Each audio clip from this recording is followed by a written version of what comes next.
Hello बच्चों, स्वागत है आप सभी का आपके अपने यूट्यूब चैनल कंबोज सर पर। मेरा नाम कोमल है और आई होप आप सभी की एग्ज़ाम की प्रिपरेशन बहुत अच्छी चल रही होगी, जिनके एनुअल एग्ज़ाम आने वाले हैं और जिनके बोर्ड एग्ज़ाम आने वाले हैं। तो आज के इस वीडियो में हम कवर करने वाले हैं क्लास 9th के एमसीक्यूज़ टाइप क्वेश्चंस को। आप जैसे जैसे वीडियो में बताया जा रहा है वैसे आप क्वेश्चंस की प्रैक्टिस कर लें और इन्हें लर्न करते रहें साथ-साथ में। अगर आपको इन एमसीक्यूज़ टाइप क्वेश्चंस की पीडीएफ चाहिए तो आप सिंपल कंबोज सर की वेबसाइट पे जा सकते हैं। वहाँ पे आपको ये नंबर शो हो रहा होगा, आप इस नंबर पे मैसेज कर सकते हैं, जिससे कि आपको आप वहाँ से पीडीएफ परचेज़ कर सकते हैं और आपको आपका पीडीएफ प्रोवाइड करा दिया जाएगा। तो बिना देरी किए हुए हम स्टार्ट करते हैं हमारे आज के क्वेश्चंस को।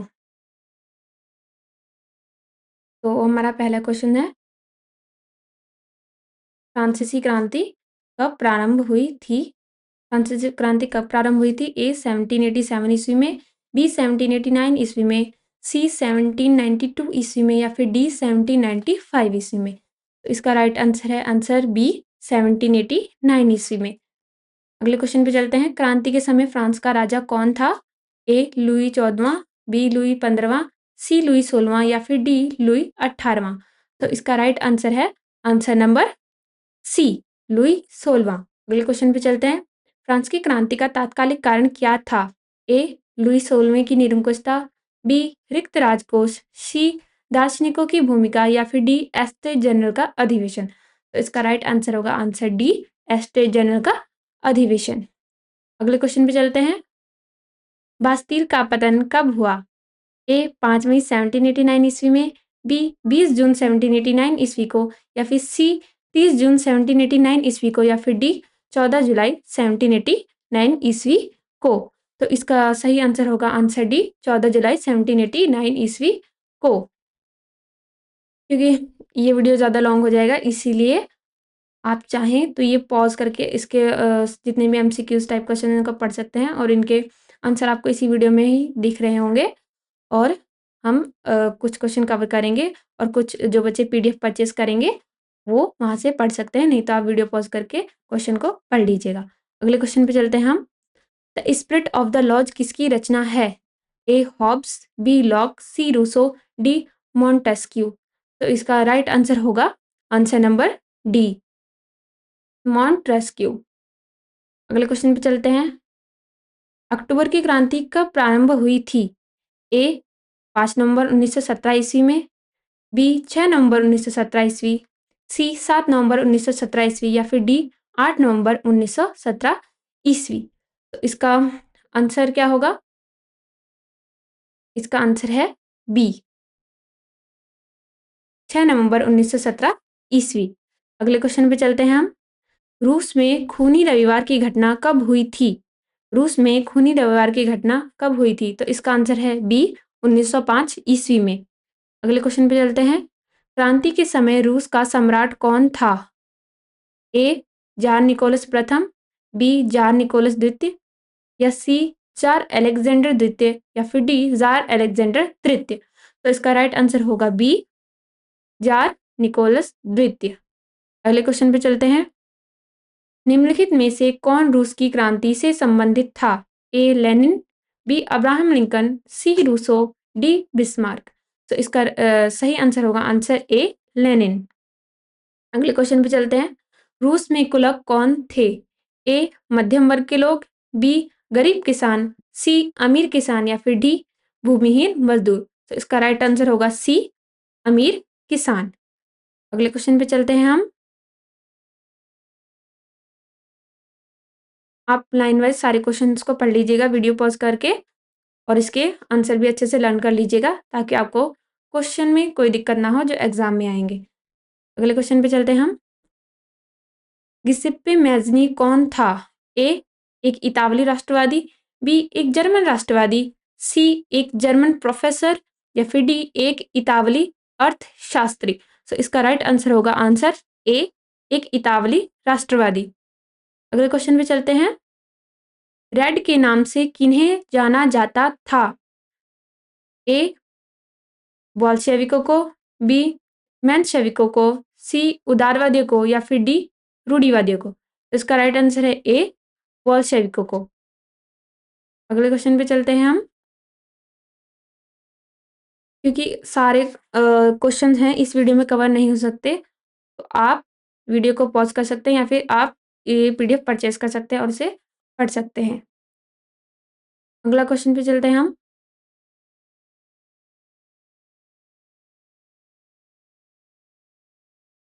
बस्तर में ब्रिटिश शासक के विरुद्ध विद्रोह का नेता कौन था? ए मुंडाधुर, बी बिरसा मुंडा, सी कनू या फिर डी सिद्धू। सो इसका राइट आंसर होगा आंसर ए मुंडाधुर। अगले क्वेश्चन पे चलते हैं। चाय के बागानों पर काम करने वाला समुदाय था?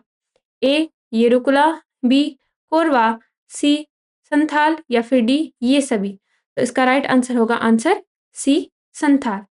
अगले क्वेश्चन पे चलते हैं। स्थानांतरित कृषि कृषि का एक अन्य नाम है? ए झूम कृषि, बी रोपण कृषि, सी गहन कृषि या फिर डी मिश्रित कृषि। तो इसका सही आंसर है ए झूम कृषि। अगले क्वेश्चन पे चलते हैं। भारतीय वन सेना इंडियन फॉरेस्ट सर्विस का गठन कब किया गया? ए 1850 में, बी 1853 में, सी 1860 में या फिर डी 1864 में। तो इसका सही आंसर होगा डी 1864 में। अगले क्वेश्चन पे चलते हैं। भारत में वनों का पहला डायरेक्टर जनरल था? ए फ्रांस का कैल्विन, बी जर्मनी का डायट्रिच ब्रैडिस या फिर सी इंग्लैंड का क्रिसफोर्ड या फिर डी रूस का निकोलस।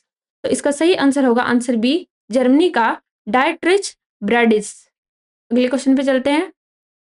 1850 के दशक में रेलवे के स्लीपर बनाए जाते थे?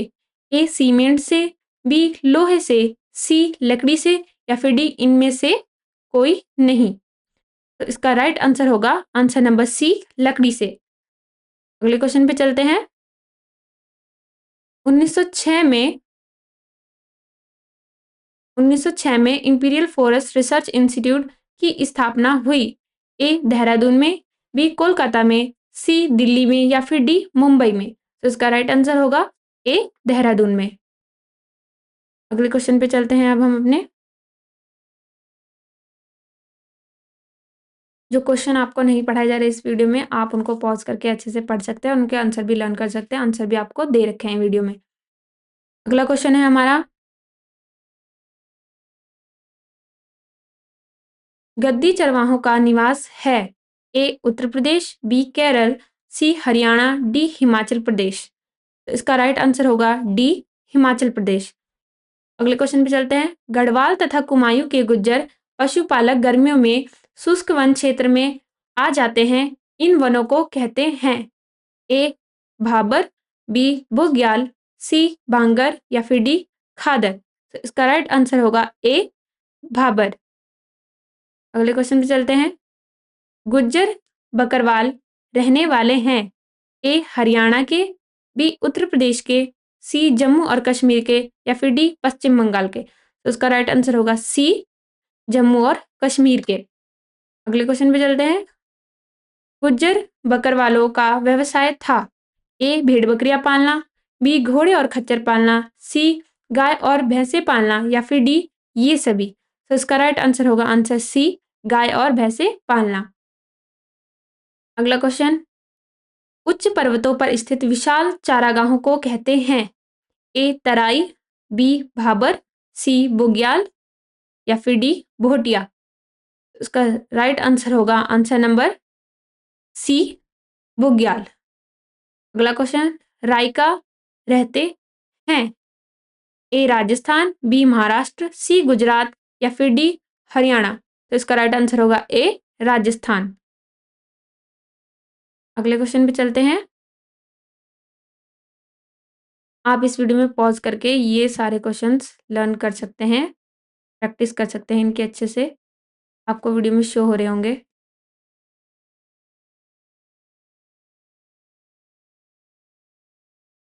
अगले क्वेश्चन पे चलते हैं हम अपने।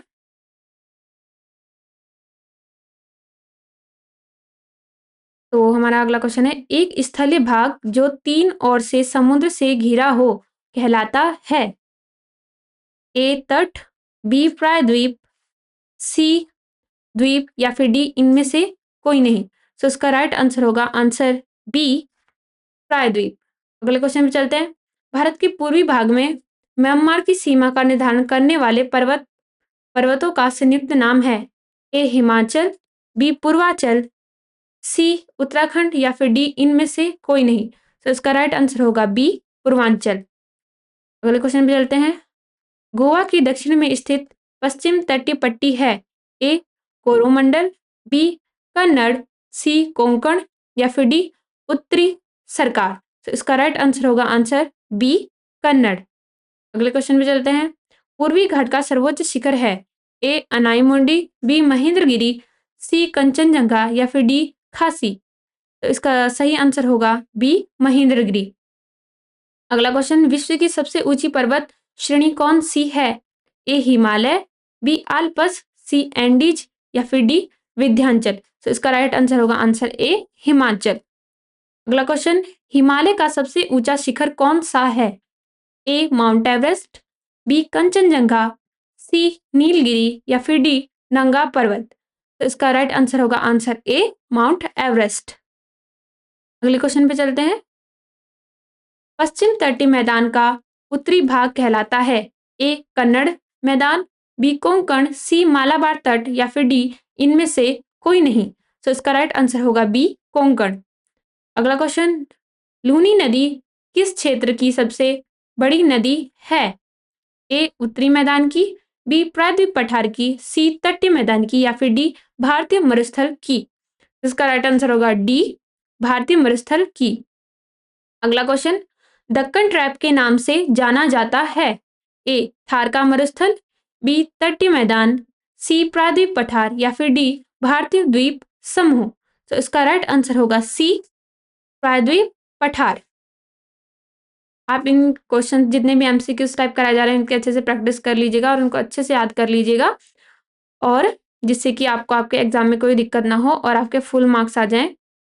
क्योंकि अगर आप एमसीक्यूज सारे याद कर लेते हैं तो आपके जो मतलब 1 मार्क्स के क्वेश्चन आते हैं, 2 मार्क्स के वेरी शॉर्ट में भी आ जाते हैं कभी कभी, तो उसमें भी आपकी हेल्प हो जाती है।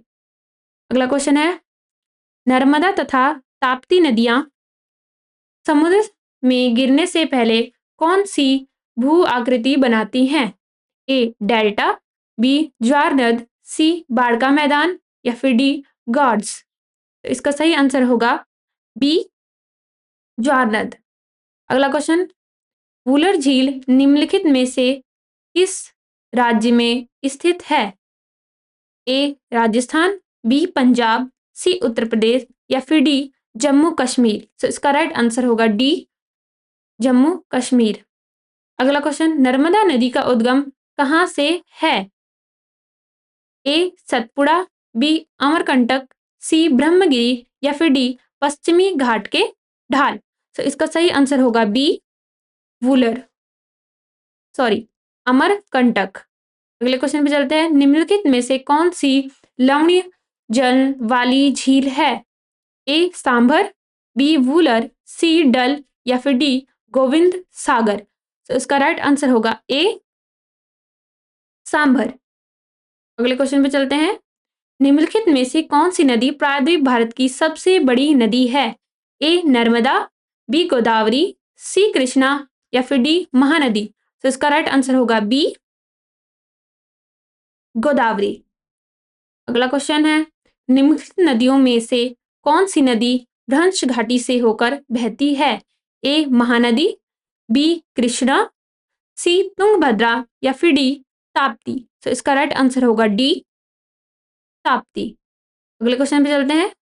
गंगा की सबसे बड़ी सहायक नदी कौन सी है? ए गोदावरी, बी गंडक, सी महानदी या फिर डी यमुना। तो इसका राइट आंसर होगा आंसर डी यमुना।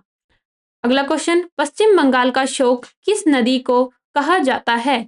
ए दामोदर नदी, बी सिंधु नदी, सी ताप्ती नदी या फिर डी नर्मदा नदी। तो इसका राइट आंसर होगा ए दामोदर नदी। अगला क्वेश्चन है। अधिकतर प्रायद्वीप नदियां हैं? ए बर्फीली, बी 6 मासी, सी मौसमी या फिर डी 12 मासी। तो इसका आंसर होगा सी मौसमी। अगला क्वेश्चन। किस नदी की कोई सहायक नदी नहीं है? ए नर्मदा नदी, बी महानदी, सी यमुना नदी या फिर डी चेनाब नदी। तो इसका राइट आंसर होगा आंसर नंबर ए नर्मदा नदी। तो आप बाकी के जो क्वेश्चन है इनको अच्छे से लर्न कर लीजिएगा, प्रैक्टिस कर लीजिए इनकी। हम अगले क्वेश्चंस पे चलते हैं। आप वीडियो को पॉज करके इन्हें अच्छे से पढ़ सकते हैं, इनकी प्रैक्टिस कर सकते हैं ताकि आपको कोई भी दिक्कत ना हो। अगले क्वेश्चन पे चलते हैं हम। रबड़ का संबंध किस वनस्पति से है? रबड़ का संबंध किस वनस्पति से है? ए टुंड्रा, बी हिमालय, सी मैंग्रोव या फिर डी उष्ण कटिबंधीय वर्षा वन। तो इसका राइट आंसर होगा डी उष्ण कटिबंधीय वर्षा वन। अगला क्वेश्चन, सिनकोना के वृक्ष कितनी वर्षा वाले क्षेत्र में पाए जाते हैं? ए 200 सेंटीमीटर, बी 70 सेंटीमीटर, सी 50 सेंटीमीटर या फिर डी 50 सेंटीमीटर से कम वर्षा वाले क्षेत्र में। तो इसका राइट आंसर होगा ए 200 सेंटीमीटर। अगले क्वेश्चन पे चलते हैं हम। सिमलीपाल जीवमंडल निचय कौन से राज्य में स्थित है? ए पंजाब, बी आसाम, सी ओडिशा या फिर डी पश्चिम बंगाल। तो इसका राइट आंसर है सी ओडिशा। अगला क्वेश्चन, मानसूनी वनों में व्यापारिक महत्व का पेड़ है? ए बांस, बी शीशम, सी साल या फिर डी ये सभी। तो इसका आंसर है डी ये सभी, जिसमें बांस भी है, शीशम भी है और साल भी है। अगला क्वेश्चन, सुंदरवन जीव मंडल निचय स्थित है? ए पश्चिम बंगाल, बी उत्तराखंड, सी तमिलनाडु या फिर डी केरल। तो इसका राइट आंसर है आंसर ए पश्चिम बंगाल। अगला क्वेश्चन, नदियों के डेल्टा क्षेत्र में किस प्रकार के वन पाए जाते हैं? ए शुष्क वन, बी पर्णपाती वन, सी शंकुधारी वन या फिर डी मैंग्रोव वन। तो इसका राइट आंसर होगा आंसर डी मैंग्रोव वन। अगले क्वेश्चन पे चलते हैं। शंकुधारी वन पाए जाते हैं ए मरुस्थलों में, बी नदियों के डेल्टा क्षेत्रों में, सी पर्वतों की ढलानों पर या फिर डी मैदानी क्षेत्रों में। तो इसका राइट आंसर होगा आंसर सी पर्वतों की ढलानों पर। अगला क्वेश्चन, सघन वन पाए जाते हैं ए कम वर्षा वाले क्षेत्रों में, बी शुष्क क्षेत्रों में, सी डेल्टाई प्रदेशों में या फिर डी अधिक वर्षा वाले क्षेत्रों में। तो इसका राइट आंसर होगा आंसर डी अधिक वर्षा वाले क्षेत्रों में। अगला क्वेश्चन, वनों का क्षेत्रफल सर्वाधिक है ए अंडमान और निकोबार, बी मेघालय, सी मिजोरम या फिर डी नागालैंड। तो इसका राइट आंसर होगा आंसर नंबर ए अंडमान और निकोबार। अगला क्वेश्चन, इस प्रकार के वन मानसूनी वन भी कहलाते हैं? ए उष्णकटिबंधीय वर्षा वन, बी उष्णकटिबंधीय पर्णपाती वन या फिर सी पर्वतीय वन या फिर डी मैंग्रोव वन। तो इसका राइट आंसर होगा आंसर नंबर बी उष्णकटिबंधीय पर्णपाती वन। अगले क्वेश्चन पे चलते हैं हम। आप वीडियो पॉज करके इनको पढ़ सकते हैं, अच्छे से प्रैक्टिस कर सकते हैं, आंसर दे रखे हैं वीडियो में। अब हम अपने अगले क्वेश्चन पे जाते हैं। इनको अच्छे से प्रैक्टिस कर लीजिएगा, लर्न कर लीजिएगा, बार बार बोला जा रहा है इसलिए प्लीज इनको याद कर लीजिएगा ताकि आपको कोई दिक्कत ना आए आपके एग्जाम में। अगला क्वेश्चन है, दक्षिण अफ्रीका में स्वतंत्रता संग्राम का नेतृत्व किसने किया था? ए Mahatma Gandhi, B Nelson Mandela ने, सी पंडित नेहरू ने या फिर डी आंद्रे बेतेई ने। तो इसका राइट आंसर होगा आंसर बी नेल्सन मंडेला ने। अगला क्वेश्चन है, दक्षिण अफ्रीका में रंग भेद वाली शासन व्यवस्था कब समाप्त हुई? ए 26 अप्रैल 1960, बी 26 अप्रैल 1994, सी 26 अप्रैल 1974 या फिर डी 26 अप्रैल 1947। इसका राइट आंसर होगा आंसर नंबर बी 26 अप्रैल 1994। अगला क्वेश्चन, भारतीय संविधान सभा का जनक किसे माना जाता है? ए डॉक्टर राधाकृष्णन को, बी डॉक्टर भीमराव अंबेडकर को, सी डॉक्टर राजेंद्र प्रसाद को या फिर डी पंडित जवाहरलाल नेहरू को। तो इसका राइट आंसर है बी डॉक्टर भीमराव अंबेडकर को। अगला क्वेश्चन है, दक्षिण अफ्रीका का लोकतांत्रिक संविधान बनाने में इनमें से कौन सा टकराव सबसे महत्वपूर्ण था? ए दक्षिण अफ्रीका और उसके पड़ोसी देशों का, बी स्त्रियों और पुरुषों का, सी गोरे अल्पसंख्यक और अश्वेत बहुसंख्यकों का। डी है रंगीन चमड़ी वाले बहुसंख्यकों और अश्वेत अल्पसंख्यकों का। तो इसका राइट आंसर होगा आंसर सी, गोरे अल्पसंख्यक और अश्वेत बहुसंख्यकों का। अगला क्वेश्चन है, लोकतांत्रिक संविधान में इनमें से कौन सा प्रावधान नहीं रहता? ए शासन प्रमुख के अधिकार, बी शासन प्रमुख का नाम, सी विधायिका के अधिकार, या फिर डी देश का नाम। सो इसका राइट आंसर होगा बी, शासन का प्रमुख नाम। अगले क्वेश्चन पे चलते हैं। संविधान की आवश्यकता है ए सरकार का निर्माण करने के लिए, बी समाज के विभिन्न लोगों में समन्वय स्थापित करने के लिए, सी सरकार की शक्तियों पर सीमाएं लगाने के लिए, या फिर डी इन सभी कारणों से। तो इसका राइट आंसर है डी, इन सभी कारणों से। जिसमें क्या क्या आता है कि सरकार का निर्माण करने के लिए भी हमें आवश्यकता है संविधान की, समाज के विभिन्न लोगों में समन्वय स्थापित करने के लिए आवश्यकता है, और सरकार की शक्तियों पर सीमाएं लगाने के लिए भी हमें संविधान की आवश्यकता है। अगला क्वेश्चन है हमारा, भारत के संविधान का प्रारूप तैयार करने वाली समिति के अध्यक्ष थे? A Pandit Motilal Nehru, B Jawaharlal Nehru, C doctor B R Ambedkar, या फिर डी सच्चिदानंद सिन्हा। तो इसका राइट आंसर होगा सी, डॉक्टर भीमराव अंबेडकर। आप इन सभी क्वेश्चंस की प्रैक्टिस कर ले अच्छे से। हम चलते हैं हमारे नेक्स्ट क्वेश्चंस पर। वीडियो को पॉज करके आप पढ़ सकते हैं, नहीं तो आप पीडीएफ परचेस कर सकते हैं, इन सभी क्वेश्चंस की आपको प्रोवाइड करा दी जाएगी। हम चलते हैं, नेक्स्ट क्वेश्चन है हमारा, औपचारिक रूप से देश का सबसे बड़ा अधिकारी है? ए प्रधानमंत्री, बी राष्ट्रपति, सी मुख्य न्यायाधीश, या फिर डी उपराष्ट्रपति। तो उसका राइट आंसर होगा आंसर बी, राष्ट्रपति। अगला क्वेश्चन, सरकार का प्रमुख होता है? ए प्रधानमंत्री, बी राष्ट्रपति, सी गृह मंत्री, या फिर डी सूचना प्रसारण मंत्री। सो उसका राइट आंसर होगा ए, प्रधानमंत्री। अगला क्वेश्चन, भारत के राष्ट्रपति को उसके पद से कैसे हटाया जा सकता है? ए अविश्वास प्रस्ताव द्वारा, बी काम रोको प्रस्ताव द्वारा, सी महाभियोग की प्रक्रिया के आधार पर, या फिर डी उच्चतम न्यायालय के मुख्य न्यायाधीशों के आदेश पर। तो इसका आंसर होगा सी, महाभियोगों की प्रक्रिया के आधार पर। अगला क्वेश्चन, राष्ट्रपति का कार्यकाल होता है? ए 4 वर्ष, बी 5 वर्ष, सी 6 वर्ष, या फिर डी 10 वर्ष। तो इसका राइट आंसर होगा आंसर बी, 5 वर्ष। अगला क्वेश्चन है, प्रधानमंत्री की नियुक्ति करता है?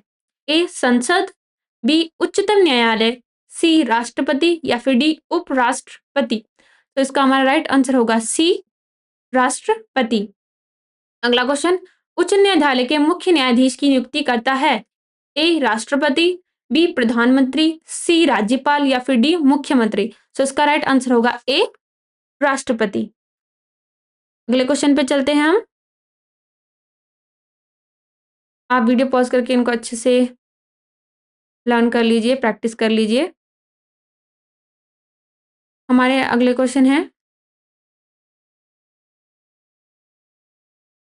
ग्वांतनामो बे जेल कहाँ है? ए रूस में, बी क्यूबा में, सी अफगानिस्तान में, या फिर डी अफ्रीका में। सो इसका राइट आंसर होगा आंसर बी, क्यूबा में। अगला क्वेश्चन है, निम्नलिखित में से कौन सा नागरिक का मूल अधिकार नहीं है? ए स्वतंत्रता का अधिकार, बी दान देने का अधिकार, सी समानता का अधिकार, या फिर डी शोषण के विरुद्ध अधिकार। सो इसका राइट आंसर होगा बी, दान देने का अधिकार। ये हमारे मूल अधिकारों में नहीं आता। अगला क्वेश्चन है, भारत संविधान के 44वें संशोधन द्वारा किस मूल अधिकार को हटा दिया गया है? ए समानता के अधिकार को, बी स्वतंत्रता का अधिकार, सी शोषण के विरुद्ध अधिकार, या फिर डी संपत्ति का अधिकार। तो इसका हमारा राइट आंसर होगा डी, संपत्ति का अधिकार। अगला क्वेश्चन है, इनमें से कौन सा मौलिक अधिकारों के उपयोग का उदाहरण नहीं है? ए बिहार के मजदूरों का पंजाब के खेतों में काम करने जाना, बी ईसाई मिशनों द्वारा मिशनरी स्कूलों की श्रृंखला चलाना, सी सरकारी नौकरी में औरत और मर्द को समान वेतन मिलना, या फिर डी बच्चों द्वारा माँ बाप की संपत्ति विरासत में पाना। तो इसका राइट आंसर होगा आंसर डी, बच्चों द्वारा माँ बाप की संपत्ति विरासत में पाना। अगला है क्वेश्चन, इनमें से कौन सी स्वतंत्रता भारतीय नागरिकों को नहीं है? ए सरकार की आलोचना की स्वतंत्रता, बी सशस्त्र विद्रोह में भाग लेने की स्वतंत्रता, सी सरकार बदलने के लिए आंदोलन शुरू करने की स्वतंत्रता, या फिर डी संविधान के केंद्रीय मूलों का विरोध करने की स्वतंत्रता। तो इसका हमारा राइट आंसर होगा आंसर नंबर बी, सशस्त्र विद्रोह में भाग लेने की स्वतंत्रता। अगला क्वेश्चन है, भारतीय संविधान इनमें से कौन सा अधिकार देता है? ए काम का अधिकार, बी प्राप्त जीविका का अधिकार, सी अपनी संस्कृति की रक्षा का अधिकार, या फिर डी निजता का अधिकार। तो इसका राइट आंसर होगा हमारा सी, अपनी संस्कृति की रक्षा का अधिकार। अब हम अपने अगले क्वेश्चंस पे चलते हैं। अगला क्वेश्चन है हमारा, आप वीडियो को पॉज करके पढ़ लीजिएगा इन्हें। अगला क्वेश्चन हमारा, अर्थव्यवस्था में जनसंख्या को शामिल किया जाता है?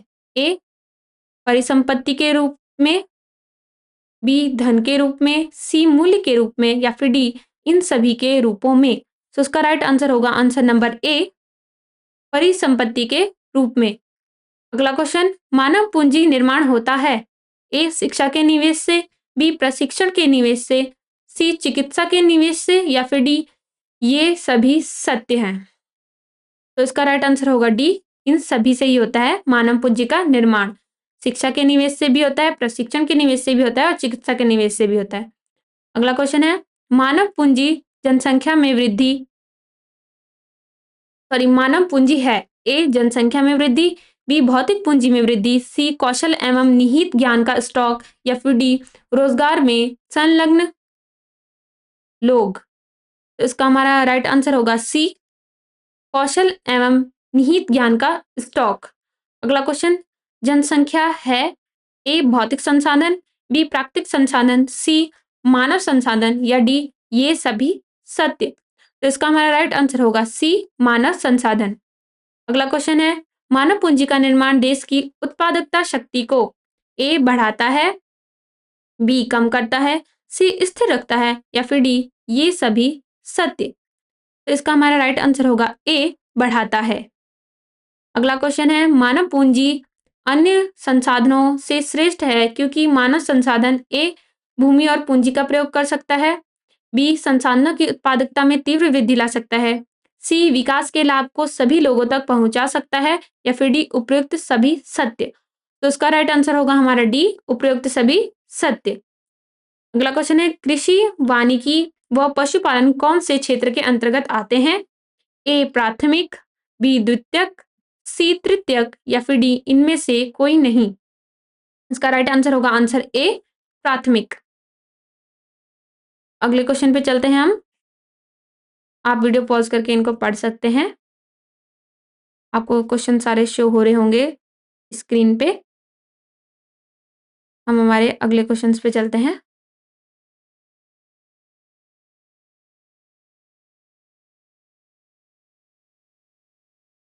हमारा क्वेश्चन है, निम्नलिखित में से कौन सी ऐसी आपदा है जिसमें प्रकृति और मनुष्य दोनों उत्तरदायी हैं? ए भूकंप, बी ज्वालामुखी, सी सुनामी, या फिर डी सूखा। जो इसका राइट आंसर है सी, सुनामी। अगला क्वेश्चन है, इसका आंसर है डी, सूखा, क्योंकि जब सूखा पड़ता है तो उसमें कहीं ना कहीं प्रकृति का तो दोष होता ही होता है, लेकिन मनुष्य भी उसके लिए प्रयुक्त रूप से उत्तरदायी होता है। अगला क्वेश्चन है हमारा, राष्ट्रीय संकट प्रबंधन संस्थान स्थित है? ए पूना में, बी देहरादून में, सी दिल्ली में, या फिर डी अहमदाबाद में। तो इसका राइट आंसर होगा आंसर सी, दिल्ली में। अगला क्वेश्चन पे चलते हैं। अगला क्वेश्चन है हमारा, उस देश का क्या नाम है जिसने भूकंप समस्या को हल करके बड़ी सफलता प्राप्त कर ली है? ए चीन, बी पाकिस्तान, सी भारत, या फिर डी जापान। तो इसका राइट आंसर होगा डी, जापान। अगला क्वेश्चन, ठोस एवं द्रव्य दोनों प्रकार के पदार्थों से गुजरने वाली तरंगे हैं? ए प्राथमिक तरंग, सी द्वितीयक, बी द्वितीयक तरंग, सी धरातलीय तरंग, या फिर डी रेले तरंग। इसका हमारा राइट आंसर होगा आंसर नंबर ए, प्राथमिक तरंग। अगले क्वेश्चन पे चलते हैं, चिमनियां गिर जाती हैं? ए जब भूकंप के तीव्र झटके आते हैं, बी मध्य तीव्र झटके आते हैं, सी धीमे झटके आते हैं, या फिर डी सूक्ष्म झटके आते हैं। तो इसका हमारा राइट आंसर होगा ए, जब भूकंप के तीव्र झटके आते हैं तब चिमनियां गिर जाती हैं। अगले क्वेश्चन पे चलते हैं हम। निम्नलिखित में से किस नदी को बंगाल का शोक कहा जाता है? ए, हुगली नदी, बी, गंगा नदी, सी, दामोदर नदी या फिर डी, गोदावरी नदी। तो उसका राइट आंसर होगा सी, दामोदर नदी। अगला क्वेश्चन, निम्नलिखित में से किस देश को विश्व में बाढ़ आपदा से सबसे अधिक हानि उठानी पड़ती है? ए, भारत, बी, बांग्लादेश, सी, श्रीलंका या फिर डी, पाकिस्तान। तो इसका राइट आंसर होगा बी, बांग्लादेश। अगले क्वेश्चन पे चलते हैं हम। आप बाकी क्वेश्चंस को पॉज करके वीडियो पढ़ सकते हैं, वरना आप पीडीएफ भी परचेस कर सकते हैं। अगला क्वेश्चन है, भारत में कितने प्रतिशत सड़क दुर्घटनाएं चालक की लापरवाही से होती हैं? ए, 20%, बी, 80%, सी, 70% या फिर डी, 60%। तो इसका हमारा राइट आंसर होगा आंसर नंबर सी, 70%। अगला क्वेश्चन, जय भी सामने से आता हुआ वाहन देखें तो प्रयोग करें। ए, डीपर का, बी, हॉर्न का, सी, ब्रेक का या फिर डी, इन सभी का। तो आंसर नंबर ए, डीपर का। अगला क्वेश्चन, निम्नलिखित में से कौन सी मानवकृत आपदा सर्वव्यापक है? ए, औद्योगिक दुर्घटना, बी, परमाणु विस्फोट, सी, आग लगना या फिर डी, इनमें से कोई नहीं। तो इसका आंसर है सी, आग लगना। मानवकृत आपदा मतलब जो मानव द्वारा या मनुष्यों द्वारा जो भी लापरवाही होती है उनके कारण कभी कभी हादसे हो जाते हैं, तो उनको हम मानवकृत आपदा कहते हैं। अगला क्वेश्चन है, PRA का संबंध है? ए, तकनीक के नाम से, बी, देश के नाम से, सी, समुदाय के नाम से या फिर डी, इन सभी से। तो इसका राइट आंसर होगा ए, तकनीक के नाम से। अगला क्वेश्चन है, सामुदायिक भावना में निम्नलिखित में से सम्मिलित नहीं है? ए, हम की भावना, बी, दायित्व की भावना, सी, निर्भरता की भावना, डी, व्यक्तिगत हित की भावना। तो इसका राइट आंसर होगा डी, व्यक्तिगत हित की भावना। अगला क्वेश्चन, अकेला व्यक्ति निम्नलिखित में से अधिक किस संकट का सामना कर सकता है? ए, भूकंप का, बी, हेलमेट पहनकर सड़क दुर्घटना का, सी, चक्रवाती तूफान का या फिर डी, इन सभी का। तो इसका आंसर है डी, इन सभी का। अगले क्वेश्चन पे चलते हैं और ये हमारे लास्ट क्वेश्चन होने वाले इस वीडियो के। वर्तमान सामाजिक व्यवस्था में स्कूली बच्चों की भागीदारी है? ए, 30%, बी, 40%, सी, 33% या फिर डी, 25%। इसका राइट आंसर होगा सी, 33%। अगला क्वेश्चन है, निम्नलिखित में से कौन से अधिकारी स्कूल या फिर कॉलेज में ही उपलब्ध होते हैं? ए, दमकल विभाग, बी, एनसीसी या फिर स्काउट गाइड या फिर सी, स्थानीय प्रमुख व्यक्ति या फिर डी, नेहरू युवा केंद्र। तो इसका राइट आंसर होगा बी, एनसीसी या फिर स्काउट गाइड। तो आज के हमारे एमसीक्यूज टाइप के जो भी क्वेश्चंस थे क्लास 9th के एमसीक्यूज टाइप, वो हमारे यहाँ पे आज सारे के सारे कंप्लीट हो चुके हैं। आप अच्छे से इनको लर्न कर लें, प्रैक्टिस कर लें। और अगर आपको पीडीएफ चाहिए इन सभी क्वेश्चंस की, तो आप वेबसाइट पे जा सकते हैं और इस व्हाट्सएप नंबर से परचेज कर सकते हैं। आपको आपके पीडीएफ प्रोवाइड करा दी जाएंगे। बाकी तब तक पढ़ते रहिए, अच्छे से मेहनत करते रहिए। और अगर वीडियो इन्फॉर्मेटिव लगी हो तो चैनल को सब्सक्राइब कर लीजिएगा, ताकि आपको और भी ऐसे ही इन्फॉर्मेटिव वीडियोस मिलती रहें। तब तक के लिए बाय बाय, और पढ़ते रहिए, मेहनत करते रहिए।